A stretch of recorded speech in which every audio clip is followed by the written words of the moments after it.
Messi দাদা সাবধান, সামনে ভোট।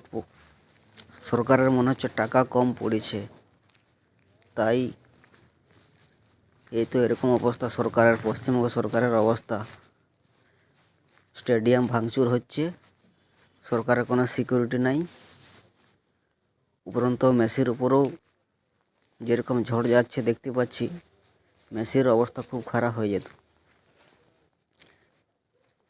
এই যে অবস্থা দেখো, চারদিকে ভাঙা চেয়ারে ছড়াছড়ি, ব্যারিকেডের ভাঙা ছড়াছড়ি, সমস্ত মানুষ স্টেডিয়ামের ভিতরে প্রবেশ করেছে।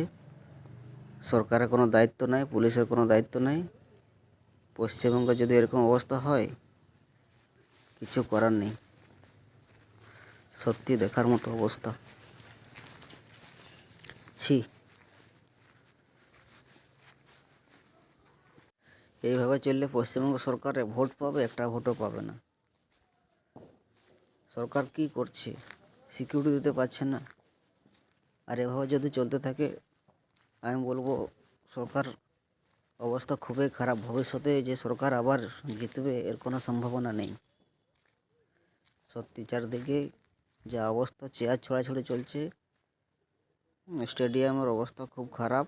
এই যে দেখতে পাচ্ছ বন্ধুরা কী অবস্থা হয়েছে। সত্যি এটা লজ্জার একটা বিষয়। এই যে দেখতে থাকো ভিডিওটা।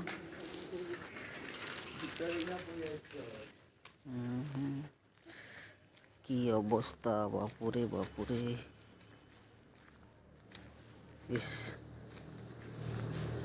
এরকম যদি অবস্থা হয়, রাজনীতি খাইলো পশ্চিমবঙ্গটাকে। আর কলকাতা বুকে মেসিকে দেখতে পাবো, এটা কেউ আশা করে নাই। যা অবস্থা, লোকের টিকিট কাটলে অত টাকা পয়সা খরচ হলো, ফালতু হয়ে গেলো, সব কিছু ফালতু হয়ে গেল। সরকারের সমস্ত টাকা ফেরত দেওয়া দরকার। এইভাবে যদি সরকার ফেরত দেয় তবে সব কিছু ঠিক হবে।